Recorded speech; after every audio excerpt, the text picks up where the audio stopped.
ఆకలి అవుతుంది. ఏం వండిండో ఏమో మా అయ్య. ఇదేంది ఏం లేవు, ఏం వండలేదేంది? రాత్రి ఇంటికి రాలేదా ఏంది?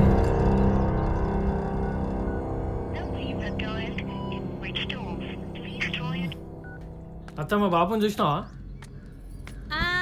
పొద్దుగాలు మీ అయ్యని చూస్తుంది. నాకేం పని లేదనుకుంటానవా? ఆయన మా ఆయన్ని చూసే 10 ఏళ్ళు అవుతుంది. నేను ఎవరికి చెప్పుకోవాలా? ఈయన వరకు భయపడే నీ మొగుడు దుబాయ్ నుంచి వచ్చినా ఇంకా ఇంటికి అత్తలేడు.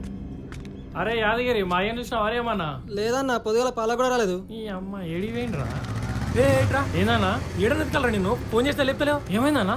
నీకు తెలియదారా? మీ అయ్యకి ఛాతీ నొప్పి వచ్చి రాత్రి రోడ్డు మీద ఓడిపోయాడు. నేనే దవాఖానలో చేర్పించిన. రే ఏ దవాఖానా ఏంది కదా అని అడగవారా? నేను అట్నే పోతున్నా, ఎక్కి కూర్చో. అన్న చెల్లిపోనా?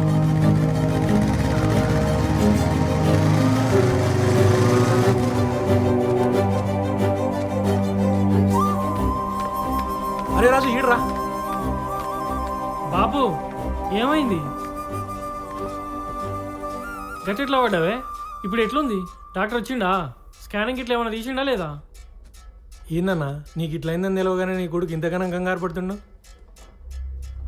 ఇదంతా వాని జీవితం మీద పెట్టుంటే నాకు ఈ తిప్పలు ఉండేవయ్యా. అదే నీ అటుపై ఇటుపై మళ్ళీ నా దగ్గరికి వచ్చినా? టాబ్లెట్లు తీసుకుందరు, మీరు రండి. ఇగో వస్తున్నా.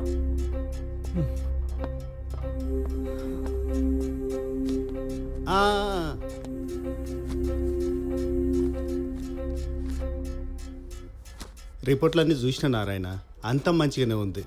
ప్రాబ్లం అయితే ఏం లేదు. వయసు అవుతుంది కదా, జర జాగ్రత్తగా ఉండాలి. బయటికి కనపడే బాధ కాదు సార్ నాది, లోపలనే చంపేసే బాధ. ఇటువంటి బాధ ఎక్స్రేలలో స్కానింగ్లో కనపడది. ఇటువంటి పనికి మాలిన కొడుకులున్న తండ్రులకే అది కనపడుతుంది. సరే నీ అవ్వ ఇందాక నుంచి చూస్తున్నా. ఏంది ఈ లొల్లి? ప్రతి ఒక్కరు నా గురించి ఇప్పుడేనా? నోరు మూయి మళ్ళీ ఫాల్తు నా కొడక. ముట్టి కింది 30 ఏళ్ళు వచ్చినాయి, ఇంకా అయ్య మీద పడి బతున్నావు. సిగ్గు లేదు? చిన్న మాటగా శరం పొడుచుకొచ్చిందా నీకు? చదువు లేదు, సంజయ్ లేదు, ఇప్పటికి పై సాందాని లేదు. నీ వయసు పోరలు చూడు, అందరు పెళ్ళిళ్ళు చేసుకొని పిల్లలతో సంతోషంగా ఉన్నారు. నువ్వేం బాధ్యత లేకుండా బజార్ల మీద పడి బలాదూరు తిరుగుతున్నావు.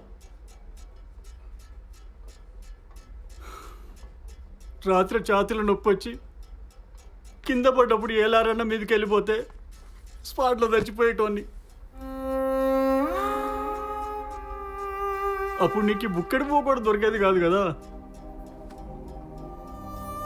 చిన్నప్పుడు ఇగో ఈ భుజాల మీద ఎక్కించుకొని నీకు ప్రపంచాన్ని చూపించిన. ఇప్పుడు అదే భుజాల మీదకి ఎక్కి నన్ను భూమిలోకి దొక్కుతున్నావు.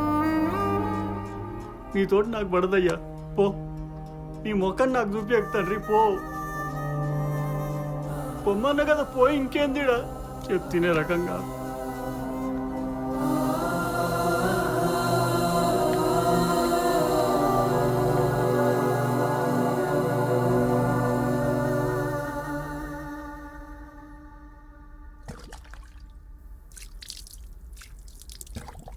ఏం కూర నేను?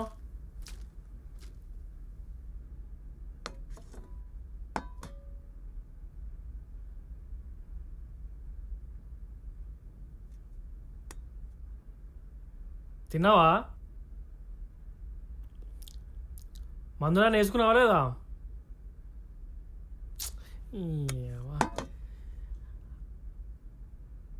అరే ఇప్పుడు నన్ను ఏం చేయమంటావు?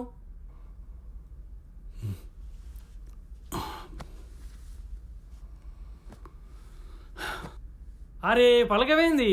ఏం చేయాలి?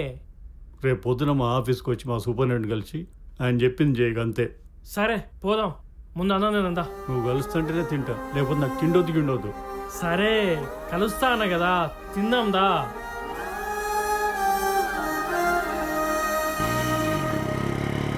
నమస్తే సార్. రానారాయణ, కూర్చో. మా అబ్బాయి. ఏం పేరు? రాజ్ సార్. నువ్వు ఎలాగో డిప్లొమా మధ్యలో డిస్కంటిన్యూ చేసావు. ఆ డిప్లొమా ఏదో కంటిన్యూ చేస్తే మీ నాన్నలా కాకుండా నువ్వు ఇంజనీర్ అవ్వచ్చు. ఏమంటావు నారాయణ? మీరు ఎట్లా చెప్తే అట్లే sir. Government polytechnic college principal నా ఫ్రెండ్. నీ రీఅడ్మిషన్ గురించి నేను ఆయనతో మాట్లాడతా. సార్ ఈ ఏజ్లో కాలేజ్ అంటే? ఈ ఏజ్లో మీ నాయన కష్టపడతలేడా? తల్లిదండ్రుల కోసం ఆ మాత్రం కష్టపడచ్చు. రేపే పోయి కాలేజీలో జాయిన్ అవ్వు. సరే సార్